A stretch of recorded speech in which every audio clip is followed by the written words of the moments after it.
خان صاحبہ جو ہے جب چترال کے اندر پرابلم ان کو ہوا تھا، وہ پھنس گئی تھی وہاں پہ علاقے میں، تو فوجی ہیلی کاپٹر حکومت نے مانگ کر فوری طور پہ ان کو ریسکیو کیا تھا۔ یہاں پر جب سچویشن ایسی ہوئی تو میرا نہیں خیال کسی عام پاکستانی کے لیے کوئی ہیلی کاپٹر بھی شاید گیا ہو ڈائریکٹلی، اور جا کے یہاں تو میتیں جو ہیں وہ میں آپ کو یقین کریں جو میتیں تھیں ان کے لیے ہیلی کاپٹر نہیں حکومت ارینج کر سکی، کیونکہ وہ بھی ایمبولینسز کے ذریعے پہنچائی گئیں، اور وہ ایمبولینسز میت کے ساتھ بھی گھنٹوں گھنٹوں قطاروں میں لگی رہیں۔ لیکن آبویسلی حکومت ہوتی ہے، حکومت کے رشتہ دار حکومت کے ہوتے ہیں، کوئی فرق نہیں ہے اس حکومت میں اور دوسری حکومتوں میں۔ بھٹی صاحب، what's your take on it? پہلی بات تو یہ ہے کہ عمران خان صاحب کے بقول عمران خان صاحب، اور جو انہوں نے 22 سالہ میں بھاشن دیے اور 22 سالہ میں اخلاقیات سکھائیں، اور جو ہمیں بتاتے تھے کہ فلاں جگہ حادثہ ہو جائے، فلاں ملک میں اگر کشتی ڈوب جائے تو وہاں کا ذمہ دار جو ہوتا ہے وہ استعفیٰ دے دیتا ہے۔ تو میں عمران خان سے درخواست کرتا ہوں کہ ان 22 قتلوں پر وہ استعفیٰ دیں۔ دوسری بات میری درخواست ہے، اگر کوئی سن رہا ہے، کوئی چیف جسٹس صاحب یا کوئی اور ذمہ داران، محمود خان KP کے وزیر اعلیٰ، عثمان بزدار پنجاب کے وزیر اعلیٰ، اور مری کے انتظامیہ کے بڑوں کے خلاف، ان ساروں کے خلاف قتل کے مقدمے قائم کیے جائیں، 22 قتل کے مقدمے۔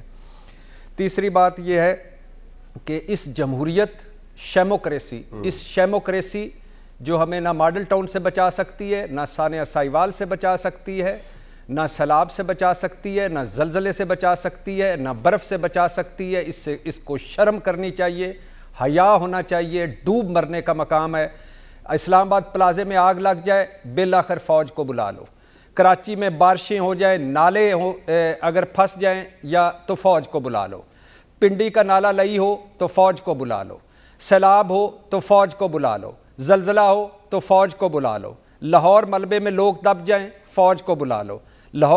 لوگ برف میں پھنس جائیں، فوج کو بلا لو۔ دہشت گردی ہو، فوج آ جائے۔ لوگوں کو ریسکیو کرنا ہو کہیں سے، فوج آ جائے۔ مردم شماری ہو، فوج آ جائے۔ سواپڈا کی مدد ہو، فوج آ جائے۔ سڑکیں بنانا ہو، فوج آ جاؤ۔ پل گر جائیں، فوج آ جائے۔ فوج کا کام ہے حکومت کی مدد کرنا، قوم کے ساتھ کھڑے ہونا، مان لی۔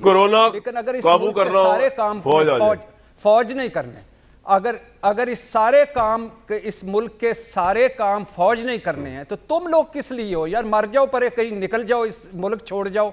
یہ صرف بھاشن دینے کے لیے ٹی وی پہ سنبھالے نہیں سنبھلتے۔ یہ صرف ہمیں کدھر ہے ادھر یہ سویلین بالادستی؟ یہ جب بھی کوئی حادثہ سامنے ہوتا ہے کدھر جاتی ہے ہماری جمہوریت اور سویلین بالادستی؟ اور یہ ووٹر نہیں تھے آپ کے ادھر، ووٹ کی عزت نہیں تھی؟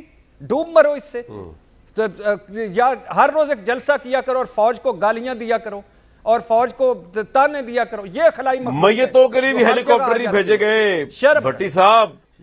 اگر پرائم منسٹر کے رشتہ دار ہوتے تو شاید پہنچ جاتے ہیلی کاپٹر۔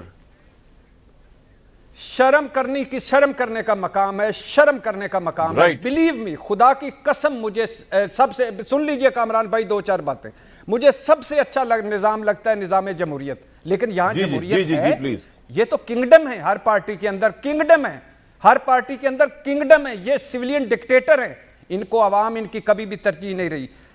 تیسری بات، اس عوام کو بھی سلام۔ 5 جنوری کو ہوا تھا کہ اس مرتبہ بہت حادثہ ہونے والا ہے، بہت ساری چیزیں خراب ہونے والی ہیں، یہ پھر بھی نہیں رکے۔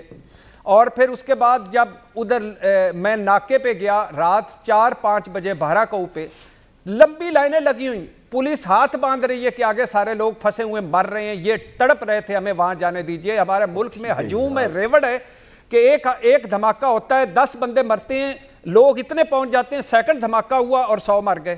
تو اس عوام کو بھی سلام۔ پھر مری والوں کو سلام، اقلیت کو نکال کر اکثریت نے 5000 کا کمرہ 50,000 کا، ایک انڈا جو گرم ابلا ہوا انڈا 500 کا، چھوٹی گاڑی کو دھکا لگانے کے لیے 3000، بڑی گاڑی کو دھکا لگانے کے لیے مری والوں نے تو جو حل اور پھر دوسری بات یہ ہے کہ وہ لوگ جو ون وے پہ ادھر سے جانے والے رستے پہ آ رہے تھے، آنے والے رستے پہ جا رہے تھے، اور جو گاڑیاں چھوڑ کر لیفٹ رائٹ گھروں میں اور چلے گئے جو افورڈ کر سکتے تھے۔ بھٹی صاحب، یہ آپ کا پوائنٹ سر آ گیا۔ آپ نے جو شروع میں چارجز فریم کی حکومت پہ، میں ذرا وہ سامنے رکھنا چاہوں گا۔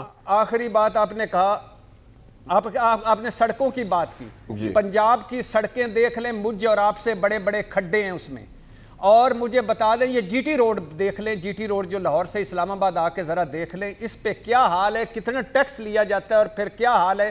یہ سائیں عثمان بزدار کو سلام، جو وہاں اجلاس کر رہے تھے، ہنس رہے تھے، اور ہیلی کاپٹر پر سڑک کے ذریعے کیوں نہیں آئے، ہیلی کاپٹر پہ تشریف لائے اور اجلاس کیا اور 4 مرتبہ ہاتھ ہلائے اور گھر چلے گئے۔ ڈوب مرو، یہ ہمارا اصلی وسیم اکرم پلس اور تبدیلی سے